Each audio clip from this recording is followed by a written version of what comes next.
Hey guys, Justin here from Reaction Brewing Company. We got something a little different for you today. We're going to start up a little barbecue channel, or segment, whatever, because you can't brew without barbecue. So, we got some baby backs here. I'm just going to slide them open.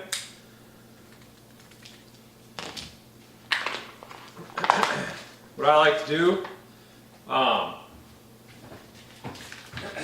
is just, and I know I'm off screen a little bit, but what I like to do is just rinse them down with some cool tap water.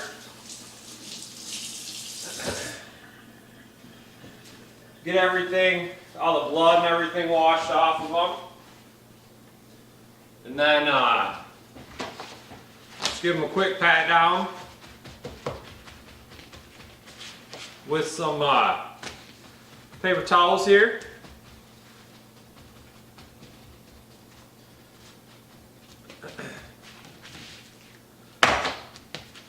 Perfect. A couple of gloves off Amazon. They're like $10 for like 100 of them. So next thing you're going to want to do is just grab a butter knife and another one of those paper towels.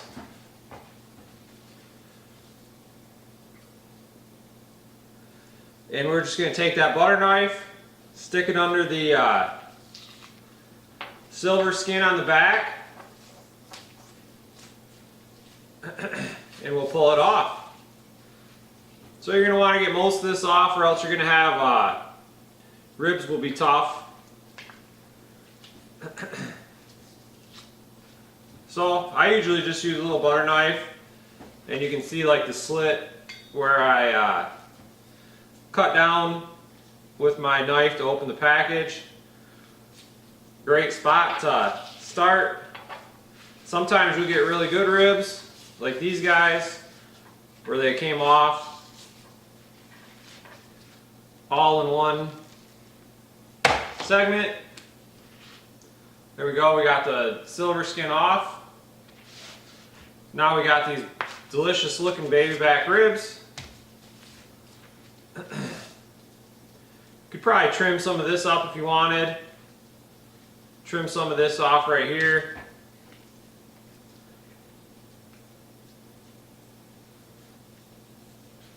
No real big need to do it. These aren't going for competition or anything.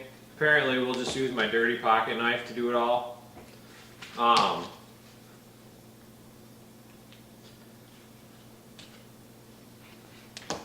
So there we go. So now we've got this nice rack of ribs.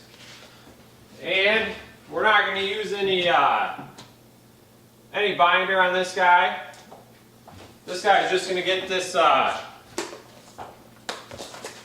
this Rufus Teague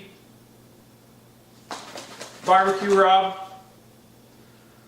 So we'll just flip it open. What you want to do is just, I mean, you guys probably put rub on ribs before, right?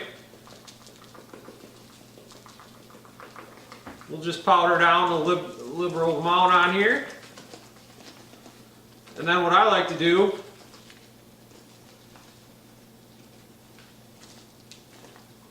is just, instead of pat drying this guy, I just like to leave it on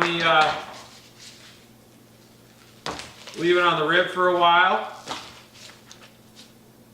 Kind of have it soak itself in. And when that's happening, we'll grab our other pack of ribs here. Slice her open.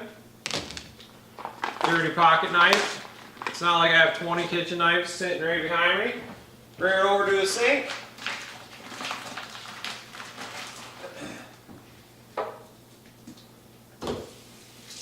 Some nice cool water. Wash all the blood off of it. Grab another big old thing of paper towels. Come back and we'll just pat her dry again. So this guy here is going to get a little binder on it. So now that we're done with all that, same thing again, grab our knife. So the kind of trick is you can't really go too deep with this. You gotta just get the skin. So if you start on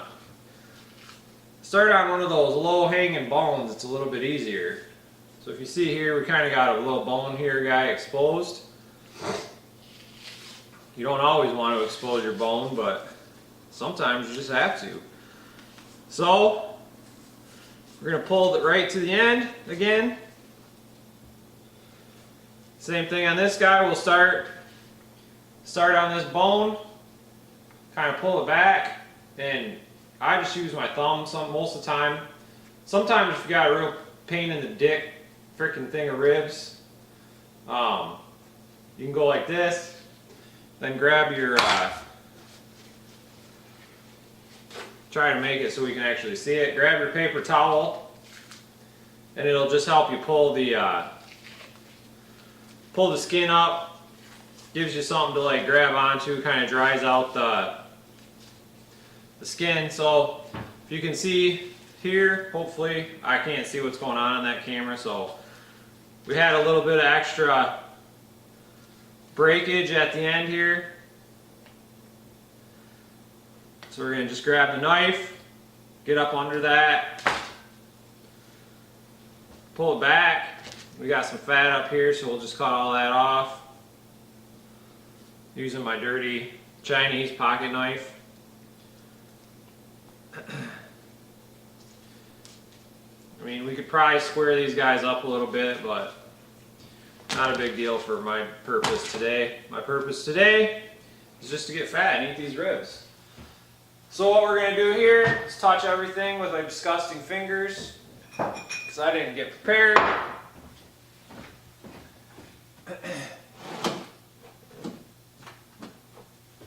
We're going to grab, so what we have here is our cayenne pepper, olive oil. I'm going to spice these guys up a little bit. I'm going to put a little hot sauce and the barbecue sauce. We're going to use this cayenne pepper, olive oil as a nice little binder, just a little bit. You don't need a lot. So what we're going to do is just put a little bit on it. This stuff is delicious. Look at that color. So we're just going to coat all the surfaces. Get everything nice and coated in this stuff here. Come out to the edges. Get all this nice and surfaces. Look at all that big fat, or that big meat, thick. Really likes the big thick meat. I know your old lady does. So then we're gonna grab. We got a little bit of Killer Hogs, the rub left. Great barbecue seasoning, rub, whatever you want to call it. We're just gonna sprinkle that on.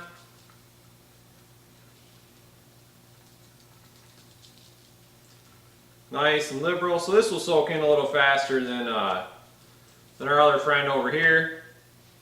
Our other friend over here, as you guys can see, pretty much sucked in. So we'll flip him over. We'll give him a nice coating on the bottom. I usually let these sit a little longer, 15-20 minutes each side. Might be a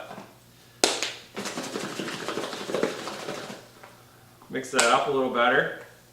Got a couple Chunkersons in there. So same thing, we're just going to coat the inside of the backs of these baby backs here. Give them a little while. As you can see, the one with the little olive oil, and you can use whatever you want, mustard, plain, little olive oil, little mayonnaise. Saw a guy use mayonnaise. I mean, I feel like that's disgusting, but it's probably delicious. So I'll just, again, just coat these guys. Bunch of rub. We'll get them again. Out on the grill. We'll get them. I usually spritz these guys with a little apple juice and vinegar or something like that. Whatever. I'd have to look up my little recipe I use, but I usually give them a little spritzer. I don't have any apple juice today, so we'll see what we can give them for a spritzer. Keep them moist, but we're gonna let these guys sit for about 15 minutes, and then we'll come back to throw them out on the grill. All right, guys, we're back. We got what we got out here is the Blaz'n gridiron. This is made in Nebraska. Hopefully you guys can hear me. This is made in Nebraska, United States. You got it set at 225 right here on the setting. I'm looking to have these done by like 8:30. It's 3:30 right now in Michigan. Beautiful day here in February. It's like February 28th, and it's got to be 60 degrees out. So what we're gonna do is just get these guys on the bottom shelf.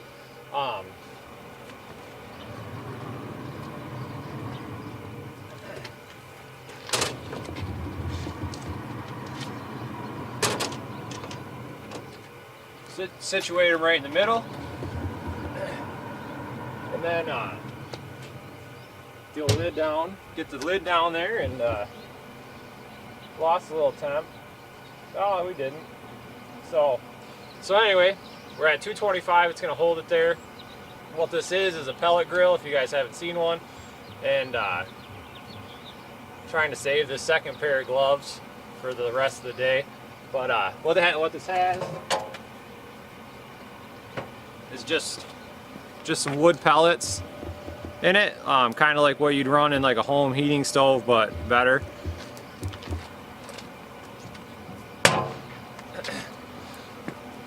This one behind me, made by, like I said, made by Blaz'n Grill Works. This is a gridiron. It's their bigger one. It's like 640 or whatever cubic inches of cooking space. I've had it a little over a year now. I put like half a ton of pellets through it. Sits outside every day. It cooks pretty much every day, every other day. It's had some paint chipping, peeling, crap like that, whatever. Not a big deal. Other than that, I haven't had any issues with it. I went through, I guess I went through 2 meat probes, but it's because I don't ever take them out and they fall on the ground and they're super sensitive. So anyway, those guys are on. We're gonna be back in like 30 minutes to give them a little spray.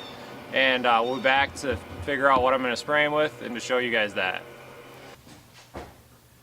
Alright guys, it's spray time. So what we did is we got our little spray bottle here. We got a can of regular Dr. Pepper. You want to use regular pop for this kind of crap. I really wish that I had a funnel because you guys already know that I'm going to make a total freaking mess. So what we're going to do, let's pour some of this. Look at this. Look at this move. Pour some of this Dr. Pepper in here. Got a little Dr. Pepper. We got a little Tropicana.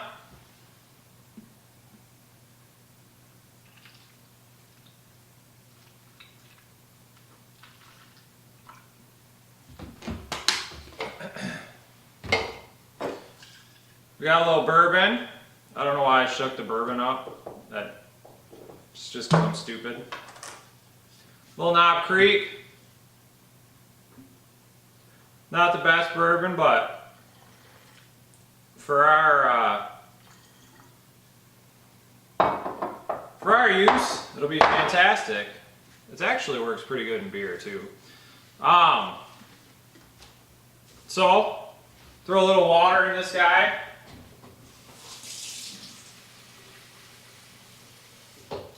So now we got ourselves a little spray.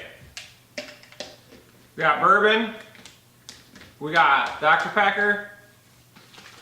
Shake her up a little bit. I'm sure the pop appreciates that. We got bourbon, we got Dr. Pepper, and we got some Knob Creek. So what we're going to do is move the cameras outside and give the old Ribberoos a spray. We'll be back here in a minute, and we'll see you guys then. Alright guys, so we just brought the Galaxy out here. We're just going to give these guys a nice liberal coating of our little concoction. Get this guy in the back.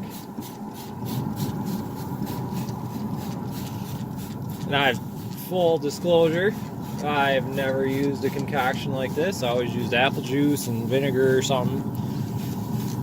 But anyway, we're just spraying to keep them moist. Who doesn't like a little Dr. Pepper? Who doesn't like a little bourbon? Who doesn't like a little OJ? So, there we go. A little quickie quick. And we'll be back in another half hour, 45 minutes. And we'll do this again. Alright guys, it's been about another half an hour. I'm just going to spray these guys down again. Get them nice and wet. Moist.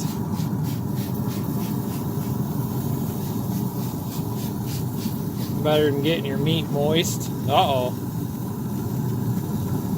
See? They just don't like moist.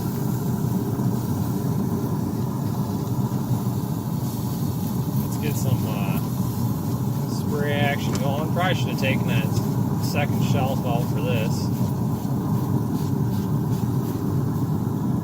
Probably shouldn't melt my bottle on my grill either. So anyway, you guys get the point of the spraying. Do it however often you want, every half hour, 20 minutes. Some guys do it 15, whatever.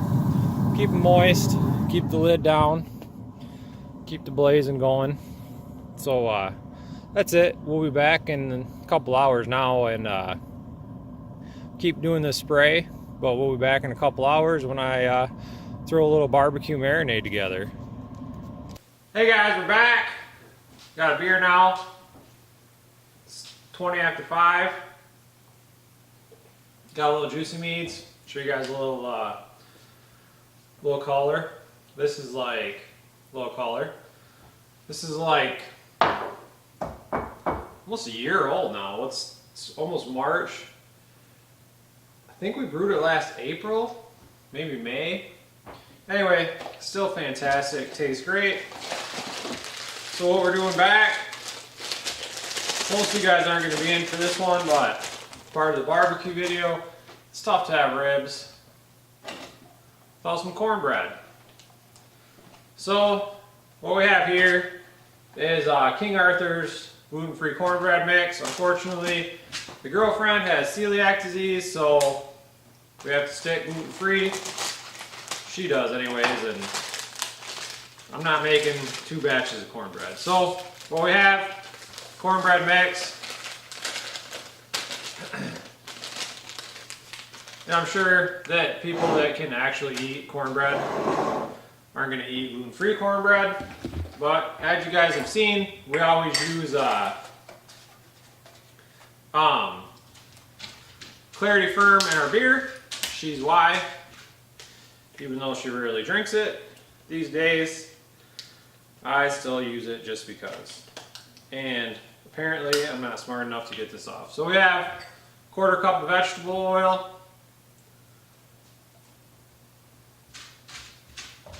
or half stick of melted butter. We have 2 large eggs. 2 large eggs. Crack those bad boys open.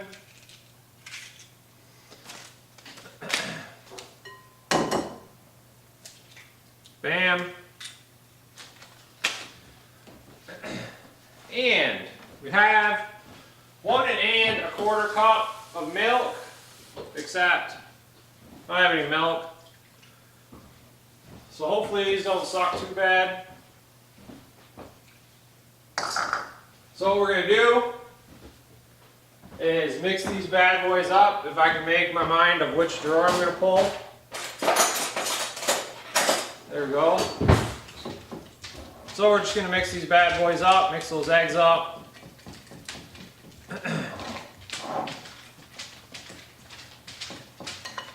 Probably fast forward through this because you guys don't need to watch me mix crap for 10 minutes.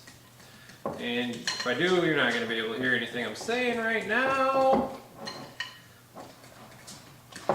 So get these nice and frickin' mixed in. Gluten-free stuff, if you guys do gluten-free, most of it sucks, but if you look around, you can actually find stuff that's pretty good.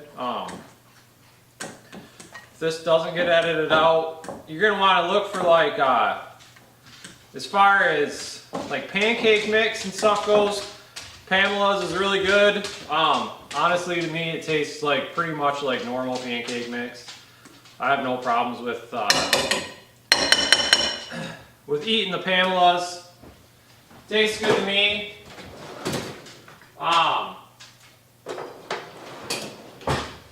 As far as cake mixes goes, you can't beat King Arthur. I don't care if you're not gluten-free. King Arthur's chocolate gluten-free cake mix is one of the best cake mixes I've ever eaten. It's freaking delicious. It's super moist, and it's just fantastic. I actually prefer it to regular cake mix. So I got high hopes for these gluten-free cornbread, even though I didn't follow directions. So what we're going to do today is also not follow some more directions.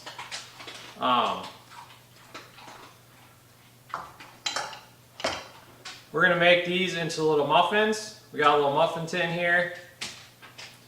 Just going to fill them up, 1/4 cup in each one.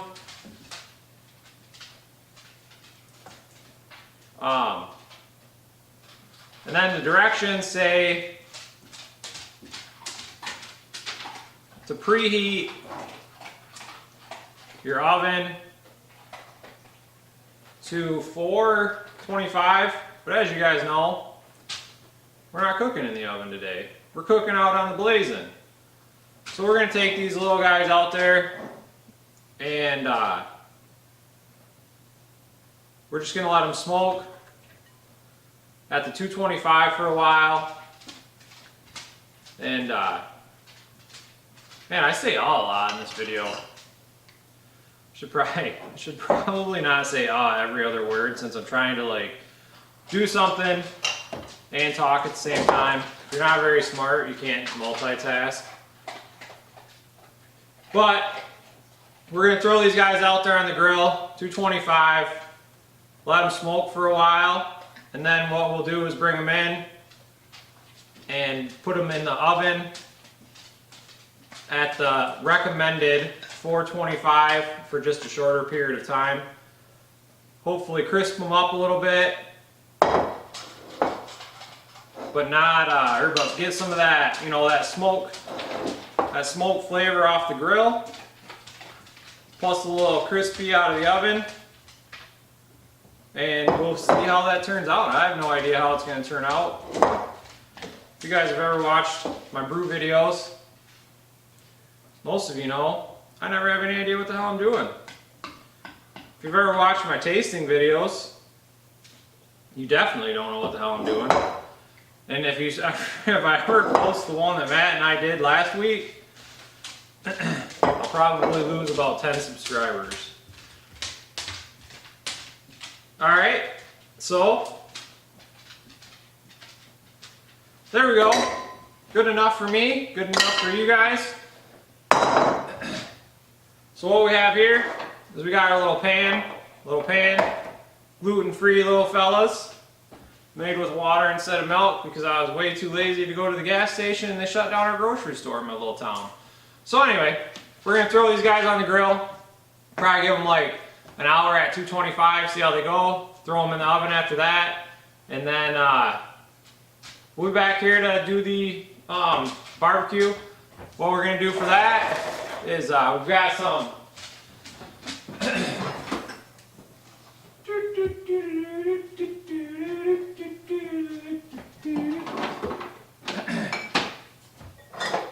YouTube will probably, oh that's cool, nobody put the cat back on this one. So what we're gonna do is we got some apple woods here, some stubs here, and actually I had a different one I wanted to try today. Let me see where that's at, guys. I'm a really good camera guy. There it is. Alright, boys. So we'll probably do applewood on one because this stuff, this Weber applewood is freaking delicious.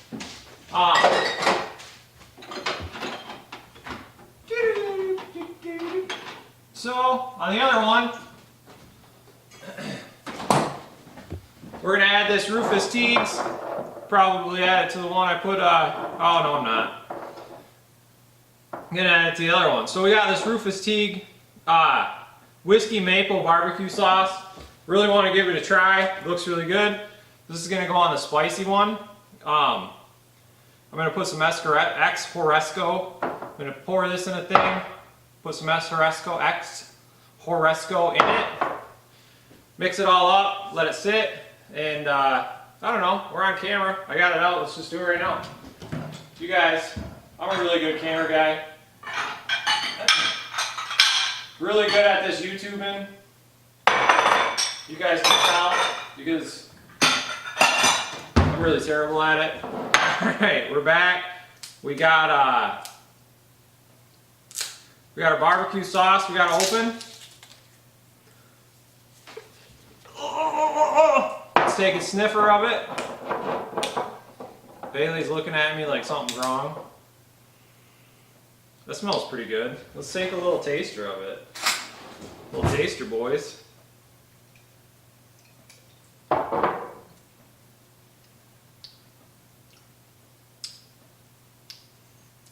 That's pretty good.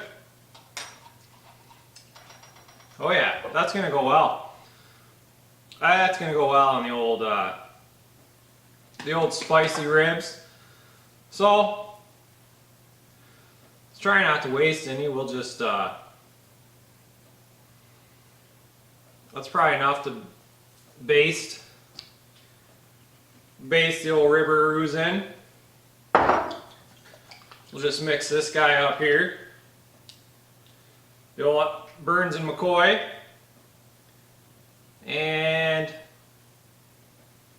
that's probably way more than enough. If you guys can see that. That is probably way more than enough. So we'll mix that in. Oh man, you can see the old pepper seeds in there. You can smell the freaking heat coming out of this. Hopefully I don't have to cut it anymore.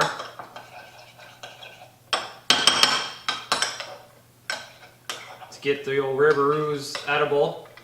I don't want to be in severe pain for like 40 minutes when I'm eating ribs.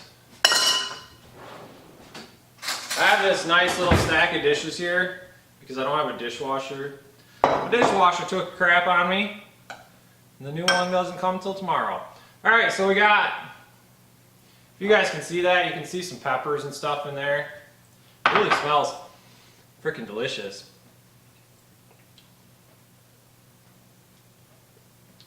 Oh, hell yeah. Oh man, that's freaking awesome. Whew! She's got a little punch to her, but that's freaking delicious. That is a winning combo right there. So we got our Rufus Teague, our X Horesco mixed up. Holy crap, that's good. It's hot, but I'm gonna do some freaking wings in that. That is freaking delicious. I really wish that I would have written down or figured out how much I put in there of each one because that is freaking good. Anyway, my videos are always way too long. Gluten-free cornbread going on. This is gonna go on in 2 hours. 2 hours? 2.5 hours. I can't count. 2.5 hours. Maybe 3. No, 2.5. 2.5 hours. This will go on. So we're gonna go put the cornbread on now. By we, I mean me, because nobody else is here. And this little guy is just gonna sit in the fridge and settle. I I don't know. We'll see you guys in a little bit. Alright guys, so we got our ribs. Been on about 7.5 hours now. So we're just going to give them a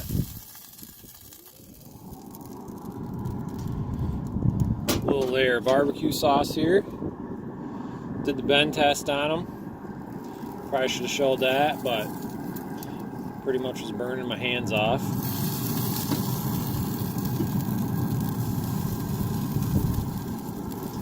So you can either do them dry or you can do them with some little barbecue on them. I like a little barbecue on mine. So that was just a regular rack.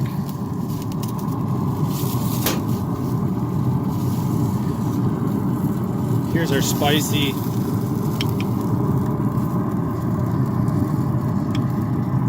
rack.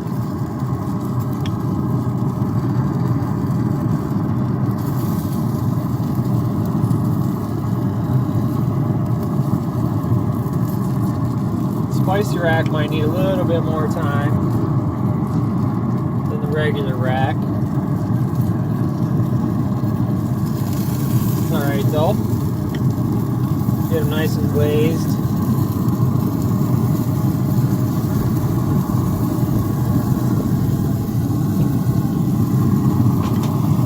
So there we go. Got them nice and glazed up. Give them another half an hour or so and we'll come back right out and check. Alright guys, we got our ribs off. We got, I don't know why I'm never ready when the camera turns on, but we got our gloves. We got our spicy rack. If you look here, we got some good cracking in the skin right here. This is our not spicy rack. Those guys are pretty well done. Hot.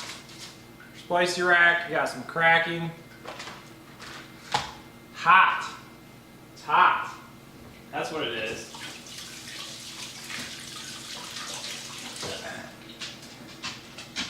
So what we're going to do is just cut these guys up. Got our knife here. The old hickory, made in the USA. So, just start over here on the end.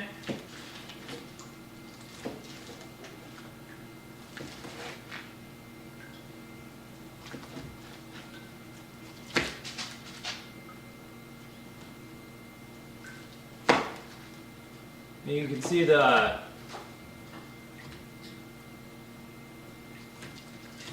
meat's just falling off.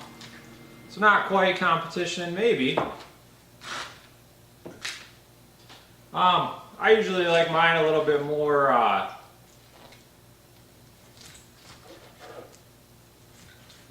firm than fall off the bone done. But these guys were timed so that when Sam got home, they'd be done. And there you go. Delicious looking rib. You can give one of these little guys. So these are the spicy ex fresco ribs. Let's see there, deliciousness. See there, guys. I mean that good bark, good meat.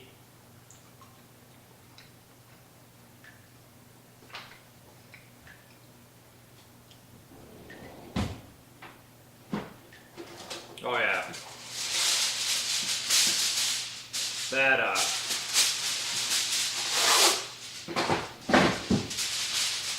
man, that's good. God dang, that's delicious. All right, guys. Hopefully you can see me. So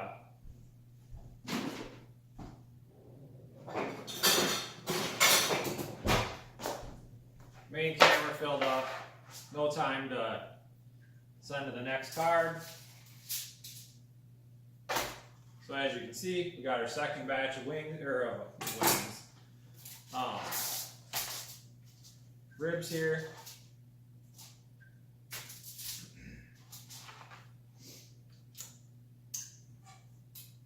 Same thing.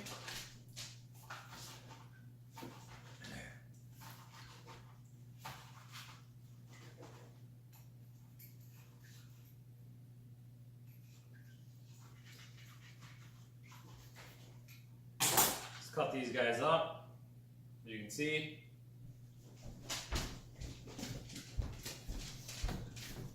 got nice, that would focus. Nice smoke ring on there, nice color. So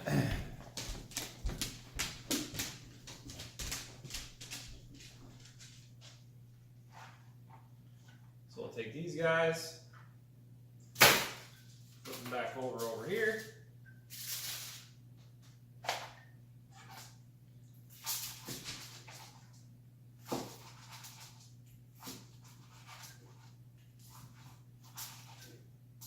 These are juicy, fall off the bone.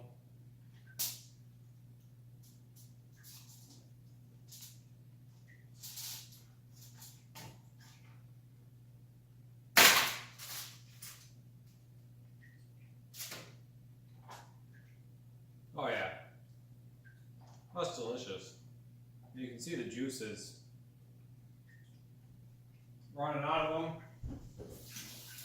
So, guys, that's our first cook day. Hope you guys enjoyed it. I know I will. So we got our hot ribs. We got our regular ribs. A little bit each. Probably have a couple of these, couple of those. Vacuum seal them when we're done. Throw them in the freezer. They're great. Throw them in a pot of hot water, cook them back up. That'd be great. So, thanks for joining us, guys. We'll see you next time we either cook or brew. See you then.